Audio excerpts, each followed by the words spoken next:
This car has the same engine and gearbox as before, which is the 2.2 liter diesel with the 8-speed automatic. It's front wheel drive.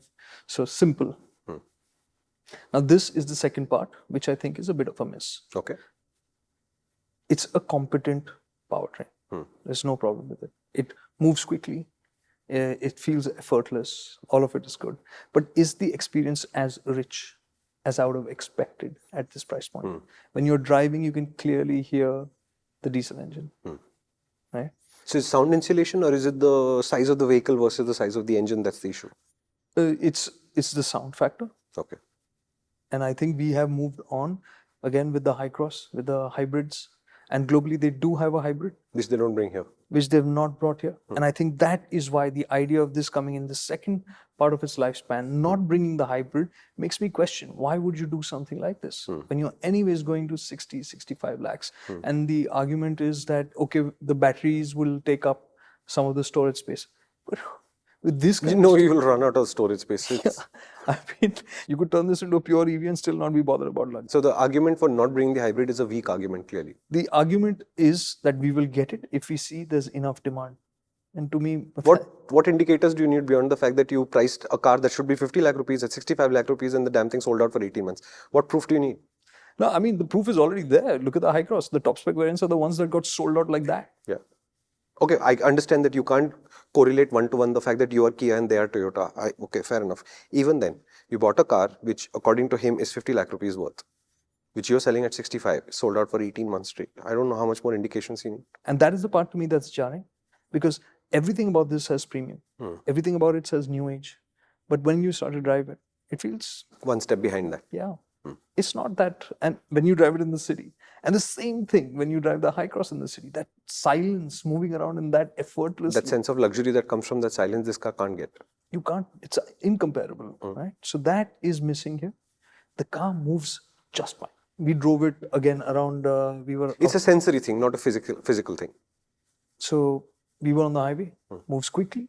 Do you struggle for speed, pace, anything? No, the gearbox is fast. The diesel engine is punchy. So no, functionally, no issue.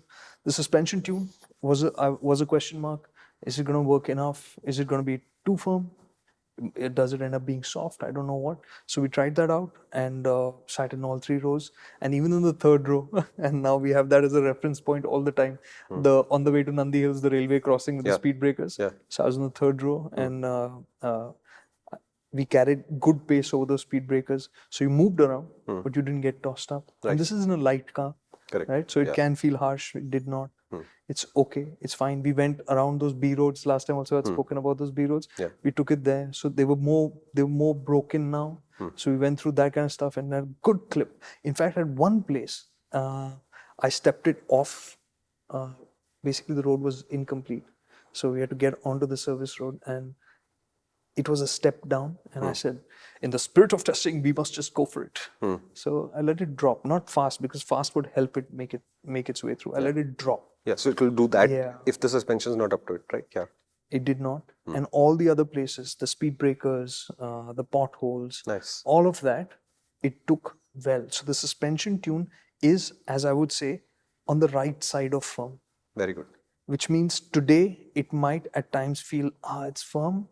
But when you're traveling fully loaded, when you're driving over broken roads, when you're doing longer distances, it will feel better. And the counterpoint to this is the Carins, which is great as a city car because it's so soft. But the second you want to spend more time with it, travel with it, especially if you're in the 3rd row, you're not going to like it. No, it starts to, It starts doing that porpoising, right? So this is a good setup. Functionally, this car drives well. It moves well. The engine refinement was the thing that, to me, set it back as a luxury or premium experience. And the other part to that is the sound insulation. Do they have a larger engine in this car available outside? Maybe a petrol? Of course. Why didn't they get the petrol? I think they have a V6. India's diesel. V6 petrol will be. But you're spending 65 lakh rupees on a car. I think you'll be fine. Sorry, not this. I think you'll be fine. No, sorry. How do you do a straw? It'll be like... You'll be fine. That will not even give 7, 6 It'll guzzle. So 1 kilometer per occupant per liter. Yeah, literally. You'll be spending like crazy for the fuel. Oh, which is why the hybrid petrol is the one that you would like to see. Same trim, but that powertrain. Yeah. And you'd think what? It will jump another 10 lakh rupees in the process. What difference does it make? Yeah, weight makes no difference. As far as I'm concerned. I mean, it should have come at this price point with the hybrid. Oh, I meant from the fact that I'm not buying this car. What difference make to me if they bring the hybrid, that becomes 10. But I get your point too. Yeah.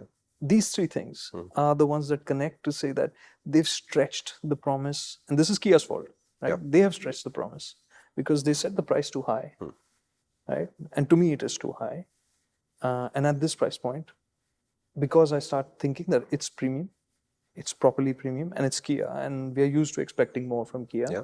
And therefore, the experience will be richer, which the diesel can't quite live up to. And they could have brought in a strong hybrid at this price point, which would have made the experience properly modern, right?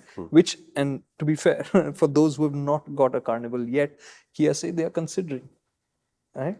And last, if they had to fix then something on this car to deliver on that luxury experience, was the sound insulation. Is it noisy? No, it's not. But is it as quiet as I would have expected? No, it isn't. And in fact, the thing that I actually wrote, and it's a question, but the fact that the question came up is interesting enough. Is the Carens quieter than the Carnival?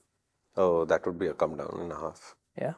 Because for me, the Carens, the memory I have of the Carens, and let's say the feeling that I have for the Carens is, you sit in the second row on those nice captain seats. Yeah. You shut the door, and the chaos gets cut off. Correct. That's my memory of the Carens. And you're saying the Carnival may not be that level yet. For the Carnival, the second row, the back, I mean, that seat, I mean, again, I'm coming back to it. Just not too long ago, I said these are all gimmicks. This seat is not a gimmick. It's not a gimmick. It's a reason you'll want this car. It's a reason you'll use this car, and you will use those seats. Right? It's amazing. But is the sound insulation good enough to give you that luxury experience? Right? Is the suspension that plush? No, it's not. Right? Okay. So there are all these small little things which then line up slightly differently from that promise. Understood. Yeah. And in the same way, going back to when the Seltos was first launched, it had the Bose sound system with that ambient lighting which danced and glowed and all of that jazz. It was more Bose in name than in function, right?